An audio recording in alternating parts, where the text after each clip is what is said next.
दिल्ली में बीजेपी के राष्ट्रीय अधिवेशन का आज दूसरा दिन। पीएम मोदी ने पार्टी पदाधिकारियों को दिया जीत का मंत्र। विपक्ष पर निशाना साधते हुए बोले पीएम, भ्रष्टाचार और तुष्टीकरण की जननी है कांग्रेस।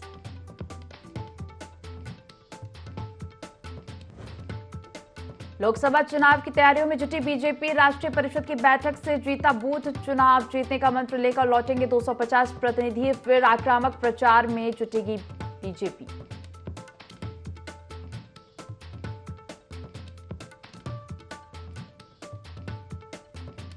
उत्तरकाशी में वन विभाग की बड़ी कार्रवाई। 250 अवैध लीसा के डिब्बे बरामद कर फैक्ट्री को किया सील। वन तस्करों में मचा हड़कंप।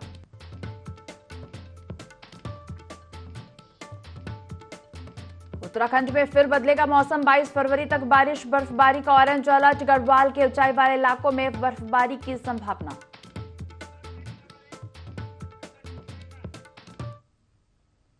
देवभूमि लाइव देख रहे हैं आप और मैं हूं आपके साथ दिव्या। बुलेटिन की शुरुआत करेंगे खबरों के साथ। उत्तरकाशी के धरासू क्षेत्र में वन विभाग ने अवैध लीसा टीन बरामदगी को लेकर छापेमारी की, जिसमें उत्तरकाशी के प्रभागीय वन अधिकारी डीपी बलोनी ने एसडीओ कन्हैया बेलवाल, रेंजर नागेंद्र सिंह रावत के नेतृत्व में छापेमारी की। बता दें कि धरासू बैंड स्थित भागीरथी लीसा उद्योग फैक्ट्री में छापेमारी की कार्रवाई की गई और कार्रवाई के बाद डीएफओ डीपी बलूनी ने कहा कि फैक्ट्री में छापेमारी के दौरान 250 से ज्यादा अवैध लीसा के टिन बरामद किए गए हैं, जिसके बाद विभाग ने फैक्ट्री सील कर दी है।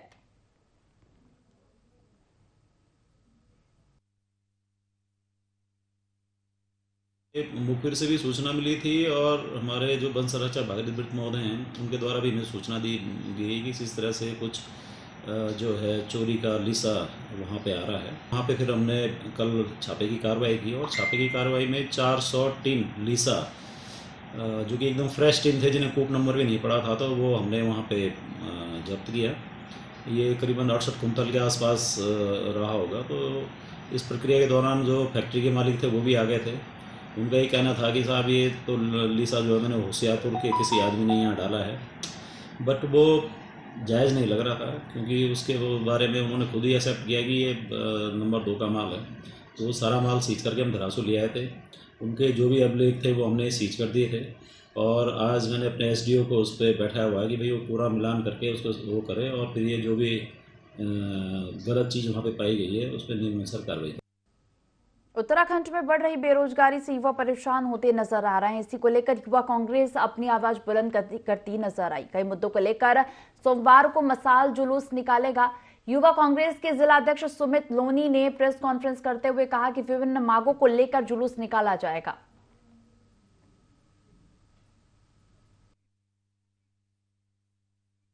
को रामनगर में एक बड़े लेवल पे मसाल रैली निकाल रहे हैं और मसाल रैली निकालने का मकसद यह है कि देश में जो अग्निवीर योजना है उसको वापस लिया जाए।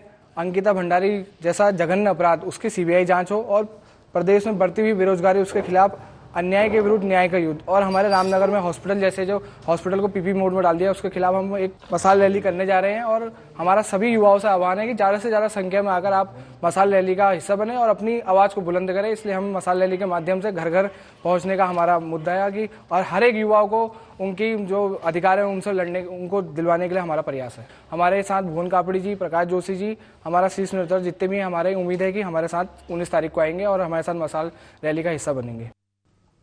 लोकसभा चुनाव को लेकर दिल्ली में कांग्रेस की स्क्रीनिंग कमेटी की बैठक हुई, जिसमें उत्तराखंड की 5 लोकसभा सीटों के लिए 35 उम्मीदवारों के नाम पर चर्चा हुई। बैठक में उत्तराखंड प्रदेश प्रभारी कुमारी शैलजा, कांग्रेस प्रदेश अध्यक्ष करण महारा समेत कई पदाधिकारी शामिल हुए।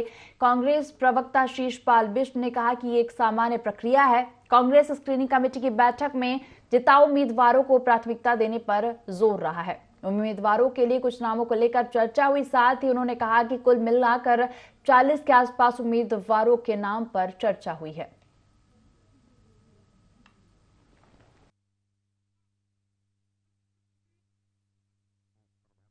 कुमारी शैलजा जी उत्तराखंड आई थी और उन्होंने ब्लॉक अध्यक्ष से लेकर के प्रदेश के शीर्ष नेता तक सभी से 1 to 1 बात करने का काम किया। उसमें सभी विधायक सम्मिलित थे, पूर्व विधायक सम्मिलित थे, जो विधानसभा चुनाव लड़े प्रत्याशी वो सम्मिलित थे, जो सांसद का पहले चुनाव लड़े हैं या सांसद रहे हैं वो सभी लोग उसमें सम्मिलित थे, सभी जिला अध्यक्ष सम्मिलित थे और सबसे जो है फीडबैक लेने का काम भी। स्क्रीनिंग कमेटी की बैठक दिल्ली में थी, उसमें जो है लीडर अपोजिशन थे, प्रदेश अध्यक्ष जी थे, प्रदेश प्रभारी जी थे, और कहीं न कहीं जन आक्रोश का, युवाओं के आक्रोश का भाजपा को खामियाजा भुगतना पड़ेगा।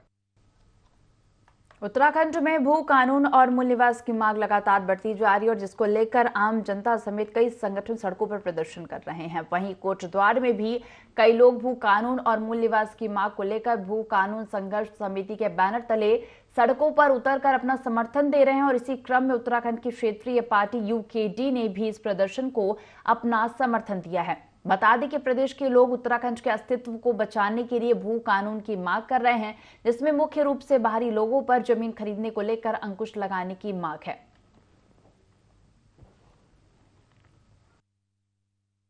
जो भू कानून स्वाभिमान महारैली का आयोजन हुआ था, जो कि कोटद्वार के देव मंदिर से और माल्य मैदान तक निकला था, इसमें हमारी दो मांगे हैं। एक तो भू कानून और एक मूल निवास 1950। मूल निवास 1950 इसलिए क्योंकि जो हमारा संवैधानिक अधिकार है, जो हमें हमारा संविधान भी कहीं न कहीं इस अधिकार को देता है और देश के अन्य राज्यों में भी ये 1950 लागू है। तो सिर्फ उत्तराखंड वालों के साथ, उत्तराखंड के मूल निवासियों के साथ सरकार इस तरह का अन्याय क्यों कर रही है? हमारी सरकार से सिर्फ इतनी मांग है कि मूल निवास 1950 और भू कानून हिमालय क्षेत्र को देखते हुए भू कानून और मूल निवास लागू होना चाहिए।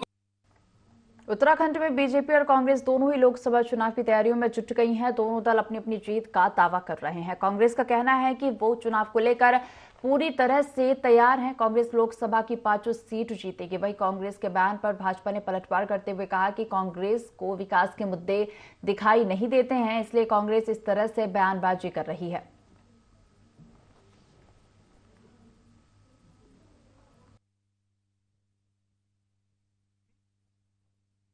में 5 की 5 लोकसभा सीटें इस बार कांग्रेस पार्टी जीतेगी। आप प्रदेश के बेरोजगारों से पूछ लीजिए, जो लगातार जो है सड़क पे बैठ के आंदोलन कर रहे हैं, सरकार उनको लाठी डंडों से पीटने का काम कर रही है। बेरोजगार नौजवानों पर गंभीर धाराओं में जो है मुकदमे दर्ज करने का काम कर रही है। जगह जगह लोग संघर्ष कर रहे हैं, तो उस भाजपा किस आधार पर जीत का दावा कर रही है? कांग्रेस पार्टी जनता के हर सुख दुख में जनता के साथ है और मुझे पूरा भरोसा है कि जनता जनार्दन का आशीर्वाद इस बार कांग्रेस पार्टी को मिलेगा।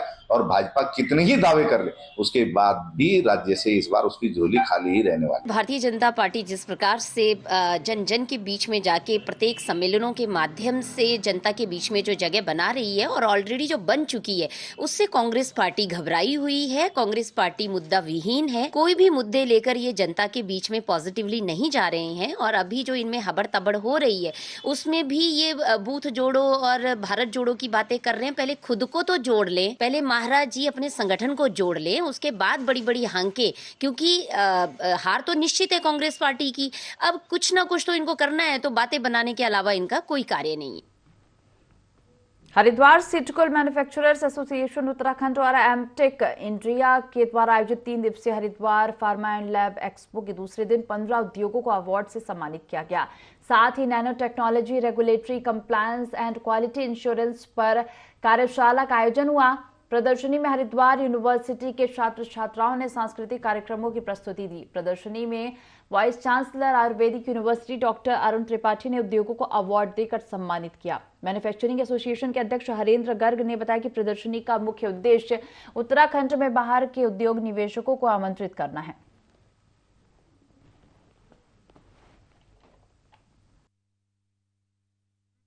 आज एम्पा टेक इंडिया का 3 साल से ये एग्जीबिशन हो रही है और आज इस एग्जीबिशन का दूसरा दिन है, जिसके अंदर बेसिकली कॉन्फ्रेंस हुई गई है कि एडवांसमेंट ऑफ फार्मास्यूटिकल की जो फार्मास्यूटिकल के एडवांसमेंट है उसके बारे में किया गया है। आज डॉक्टर त्रिपाठी आयुर्वेदिक यूनिवर्सिटी के जो वाइस चांसलर है वो आज इस अवार्ड सेरेमनी में आए थे और आज हमने यहाँ पे जो लोग हैं जिनको बेस्ट स्टॉल का, बेस्ट कैटेगरी में, बेस्ट इनोवेशन पे, इन सभी लोगों को अवार्ड सेरेमनी दी गई है, जिसके अंदर सिटिकल मैन्युफैक्चरिंग एसोसिएशन की कमेटी भी शामिल थी। We have a stall Smank and we are into instrumentation. From last 2 days exhibition is running absolutely fantastic at Amtech Haridwar. Thank you very much for the organizers and the crowd is really fantastic and we have really good enquiries and good enquiry generation from this crowd. अच्छा प्रोत्साहन मिला है। जो छोटे छोटे supplier है जो आयुर्वेद को अभी जो बढ़ावा दे रहे हैं तो काफ़ी सारे छोटे छोटे MSME वाले हैं कि जिनके पास मशीनरीज़ का कोई नॉलेज वगैरह नहीं है, तो वो लोग भी अभी एक्सपो में आके गाइडेंस के थ्रू मशीन लगा के और एक इफ़ेक्टिव पैकिंग कर रहे हैं। का जो एक्सपो लगा हुआ है, एग्जीबिशन बेहतरीन है और सारे लोग यहाँ पर नई नई टेक्नोलॉजीज जो अब अपग्रेडेड हो रही हैं वो लेके आए हैं और हमारे जो दूर दराज के जो स्टेट हैं वहाँ से लोग आए हुए हैं और कई टेक्नोलॉजीज ऐसी हैं जो बाहर फॉरेन से हैं। तो हमारा सबका विजन यही है, हमारे विभाग का विजन यही है कि हमारी जो आने वाली कंपनियां हैं उनका काफ़ी जो है आने वाला जो मैन्युफैक्चरिंग हो वो काफ़ी विदाउट इम्प्योरिटीज हो और जो यहाँ पे जो कंपनियों के जो इक्विपमेंट हैं, जो टेक्निकल चीज़ें हैं वो काफ़ी बेहतरीन है और उसमें यह है कि धीरे धीरे लोगों का जो विजन है वो ये इस ओर बढ़ता जा रहा है कि हमारी जो मैनुअली जो काम होते हैं वो ऑटोमेटिक ही होने लगेंगे। उत्तराखंड में एक बार फिर मौसम के करवट बदलने की संभावना है। मौसम विभाग ने 18 फरवरी की शाम से 7 जिलों में बारिश के आसार जताए हैं। साथ ही हिमक्रीड़ा स्थली औली में अच्छी बर्फबारी होने के आसार भी बढ़ चुके हैं। अच्छी बर्फबारी होने पर विंटर डेस्टिनेशन औली में राज्य ओलंपिक संघ और skiing and snow board association of Uttarakhand की पहल पर राज्य स्तर के स्नो स्कीइंग फेस्टिवल भी हो सकते हैं।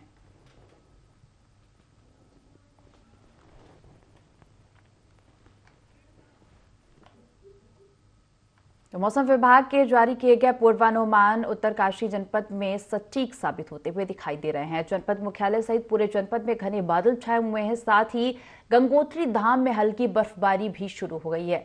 देर रात तक मौसम इसी प्रकार बना रहा तो एक बार फिर जमकर बर्फबारी हो सकती है और ऐसे में यहां पर्यटकों का आना शुरू हो गया है और स्थानीय लोग काफी खुश नजर आ रहे हैं। वहीं बात की जाए काश्तकारों की तो सेब, आड़ू सहित कई फलदार पौधों में फूल आने का सीजन है और ऐसे में अगर ज्यादा बर्फबारी होती है तो काश्तकारों को नुकसान भी हो सकता है।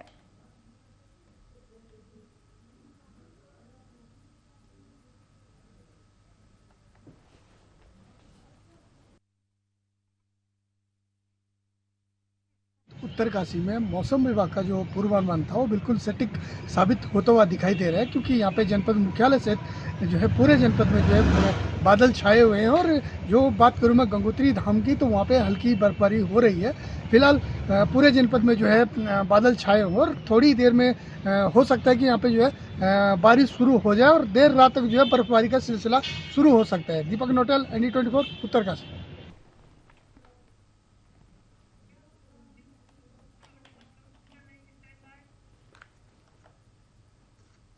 ज्योतिर्मठ के 64 योगिनी मंदिर परिसर में 3 दिवसीय एक सहस्त्र दंपति पूजन कार्यक्रम के तहत दंपतियों के पूजन कार्यक्रम की धूम रही, जिसमें माघ महीने की गुप्त नवरात्रि में क्षेत्र की सैकड़ों दंपति जोड़ों का लक्ष्मी नारायण स्वरूप में पूजन किया जा रहा है, जिसमें पेनखंडा क्षेत्र के 1000 दंपतियों का पूजन किया जाना है। यह धार्मिक अनुष्ठान ज्योतिष पीठ के स्वामी अविमुक्तेश्वरानंद सरस्वती के सानिध्य में आयोजित किया जा रहा है। ज्योतिर्मठ के प्रभारी मुकुंदानंद ब्रह्मचारी के दिशा निर्देशन में पूजा शुरू हुई और इसको लेकर भक्तों में खासा उत्साह भी देखा जा रहा है।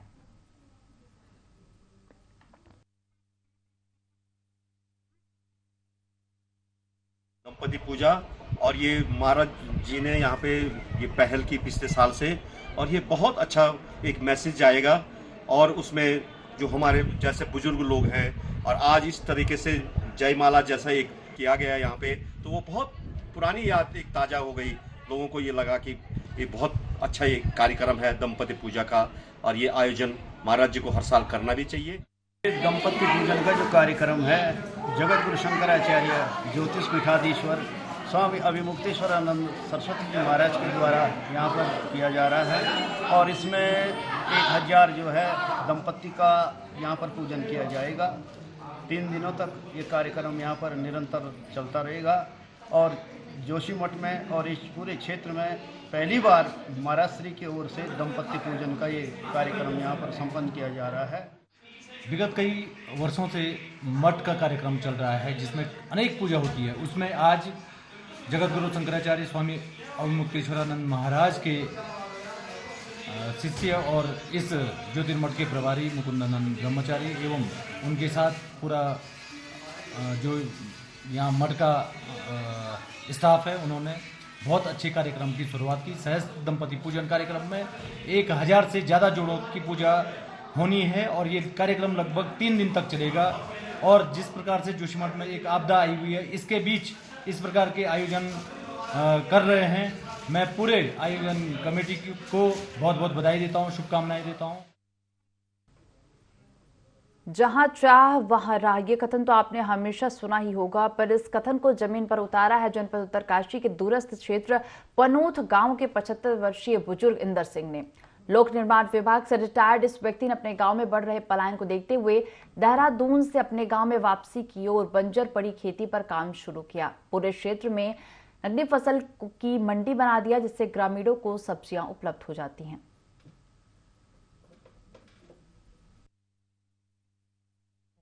क्या अपनी खेती है, अपनी खेती में साग सब्जी उगाया। साग सब्जी उगाने के बाद जब हुआ तो अपने पड़ोसियों वालों को दिया, अपने रिश्तेदारों को दिया।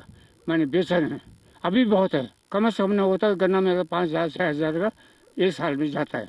यहाँ पे मेरे पुलम के पेड़ है, आलू का पेड़ है और नींबू का पेड़ है और सब्जी टमाटर आलू। संदेश देना कि जो सब ऐसे काम करो, रोजगार अपने आप स्वयं करो, दूसरे को न दो, दूसरे को भी दो। मैंने अपने आप रिटायरमेंट होने के बाद खूब रोजगार अपने आप किया, मैंने किसी की रोजगार नहीं की। एक रिटायरमेंट आदमी आज वहाँ पर जो है बहुत सारी सब्जियाँ उगा रहा है, गन्ने उगा रहा है, जब यहाँ पर गन्ना बहुत कम पहाड़ों में पैदा किया जाता है और लोगों को फ्री में भी वो सब्जियाँ जो है वितरित कर रहा है। तो युवाओं को इसे सीख लेनी चाहिए। हमारी सरकार को भी इस पर ध्यान देना चाहिए कि जिससे कि यहाँ का पलायन रुके और ऐसे जो रिटायरमेंट कर्मचारी अपनी वृद्धावस्था में जो कि सुख चैन आराम से बैठते घर पे वृद्धावस्था में, वो इतनी मेहनत करके जब यहाँ पे सब्जी उगा सकता है तो यहाँ का नौजवान क्यों नहीं उगा सकता। लेकिन ये तभी होगा जब हमारे युवाओं के अंदर जागृति पैदा। मंगलौर क्षेत्र के कुरकुल नासन में गंगोत्री पेपर मिल के गोदाम में बीती रात अचानक आग लगी और अचानक आग लगने से आसपास के क्षेत्र में हड़कंप मच गया। तत्काल आग लगने की सूचना फायर ब्रिगेड को दी गई। हालांकि आग इतनी भयंकर थी कि मौके पर दमकल की 8 गाड़ियां बुलानी पड़ी, तब कहीं जाकर करीब घंटों की कड़ी मशक्कत के बाद आग पर काबू पाया जा सका। वहीं आग लगने से करीब करोड़ों रुपए का नुकसान का अनुमान लगाया जा रहा है। गनीमत रही कि इस हादसे में कोई जनहानि नहीं हुई।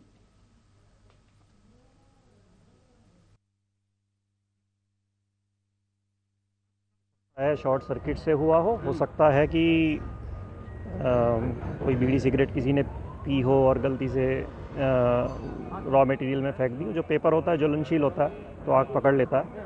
तो स्पष्ट कारण अभी नहीं पता है। वैसे हमारे 2 बिजली के पैनल भी फूक गए हैं, तो हो सकता है वहीं से कोई स्पार्किंग हुई हो, तो अभी क्लियरली नहीं कहा जा सकता। और नुकसान कितना हुआ है ये भी आकलन होगा, लेकिन करोड़ों में तो है।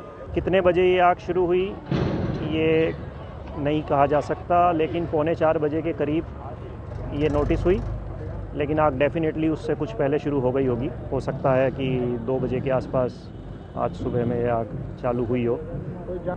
लेकिन माल का नुकसान है, जान का कोई नुकसान नहीं है, किसी को कोई चोट भी नहीं लगी है, कोई इंजरी नहीं है, तो सिर्फ माल का ही नुकसान हुआ है। बाकी बिल्डिंग और प्लांट में थोड़ा बहुत नुकसान तो नज़र आ रहा है, पर कोई विशेष नुकसान नहीं हुआ। सुगर मिल पेपर मिल में आग लगी है, जिसमें हमने जो है तुरंत जो है मंगलौर से एक गाड़ी भेजी। उसको स्थिति को देखते हुए दूसरी गाड़ी रुड़की से मंगाई गई। फिर जो है मैं पहुंचा, उसकी स्थिति को देखते हुए गाड़ी रुड़की, भगवानपुर, लक्सर, मायापुर, सिडकुल से दो गाड़ी मंगवाई गई। 8 गाड़ी हमारी थी फायर सर्विस की, 2 गाड़ी इनकी मुजफ्फरनगर से जो पेपर। रामनगर में जिम कॉर्बेट नेशनल पार्क से लगे इलाकों में बाघ का आतंक लगातार बढ़ता जा रहा है। बाघ ने एक बार महिला को अपना निवाला बना लिया, जिसके बाद ग्रामीण आक्रोशित हो उठे। ग्रामीणों ने महिला का शव नहीं उठाने दिया, वो बाघ को गोली मारने की मांग पर अड़े थे। आपको बता दें कि पिछले 2 महीने में बाघ कई लोगों को अपना निवाला बना चुका है। बाघ के हमले में कई लोग घायल हो चुके हैं। बाघ के आतंक से ग्रामीण अपने घरों में कैद होने को मजबूर हैं, तो वही बच्चे डर के मारे स्कूल भी नहीं जा रहे हैं।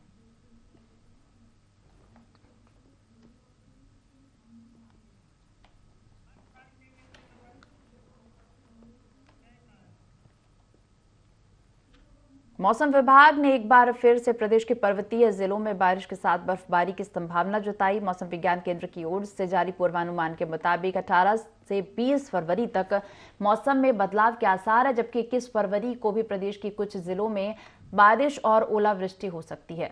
मौसम विभाग के निदेशक विक्रम सिंह के मुताबिक एक बार फिर मौसम के बदलने से तापमान में गिरावट दर्ज की जा सकती है, जिसके चलते पहाड़ से मैदान तक ठंड बढ़ सकती है।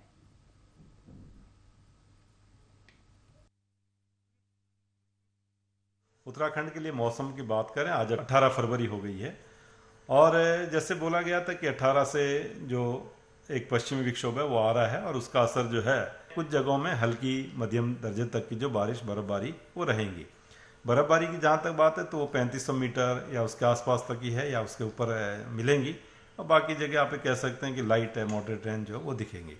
और जहाँ तक हैवी या वेरी हैवी स्नोफॉल की बात है तो जो हमारे अंदर के डिस्ट्रिक्ट हैं उत्तरकाशी, चमोली, पिथौरागढ़, रुद्रप्रयाग, बागेश्वर, तो 19 शाम रात से लेकर के और 20 शाम रात तक की अगर मैं बात करूं तो इसके दौरान हैवी से वेरी हैवी स्नोफॉल जो है इन अंदर के 5 डिस्ट्रिक्ट के जो प्लेसेस 3500 मीटर या उसके आसपास या उससे अधिक ऊंचाई के हैं वहां पर वो कहीं कहीं पर वो मिलेगा इस तरह की स्नोफॉल एक्टिविटी। हल्द्वानी में हुई हिंसा के आरोपियों को पुलिस लगातार गिरफ्तार कर रही है और इसी कड़ी में पुलिस ने 14 आरोपियों को गिरफ्तार किया, जिसमें 3 वांटेड आरोपी भी शामिल हैं। एसएसपी नैनीताल प्रहलाद नारायण मीणा ने बताया कि बनभूलपुरा क्षेत्र में हुई हिंसा के सभी आरोपी हैं और पुलिस ने उपद्रवियों के पास से पेट्रोल बम और हिंसा के दौरान पीएससी के जवान से लूटी गई कार्बाइन मैगजीन भी बरामद की है। साथ ही बताया कि अभी तक 58 उपद्रवियों की गिरफ्तारी की गई है।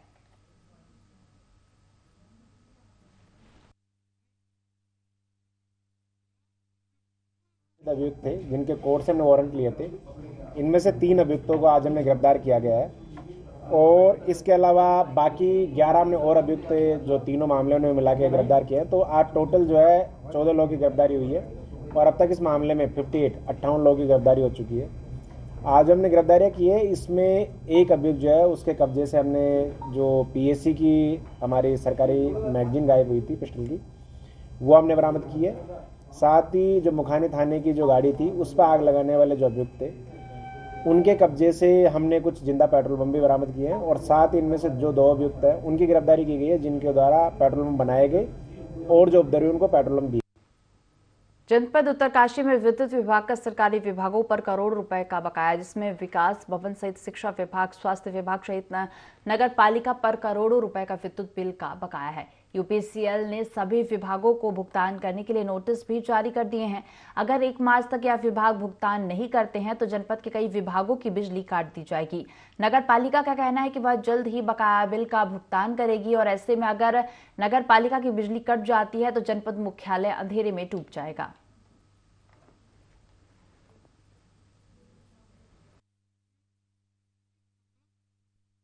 यूपीसीएल के द्वारा अनुरोध किया गया है कि अपना विद्युत बिल का भुगतान समय से कर दें। अभी तक की जो हमारे पास सूचना है उसके अनुसार सबसे ज़्यादा जो बकाया है वो नगर पालिका उत्तरकाशी पर है 2 करोड़ 94 लाख रुपया। एजुकेशन डिपार्टमेंट के ऊपर है 30 लाख रुपया, हेल्थ डिपार्टमेंट के ऊपर है 14 लाख रुपया, फॉरेस्ट पर है 6 लाख रुपया, पुलिस पर है 3 लाख रुपया और अदर्स मिला के 20 लाख है। टोटल जो धनराशि है वो लगभग 3 करोड़ 70 लाख रुपए की है। तो इनको सबको नोटिस दे दिए गए हैं और व्यक्तिगत रूप से भी हमारे कर्मचारी अधिकारी इनसे संपर्क कर रहे हैं।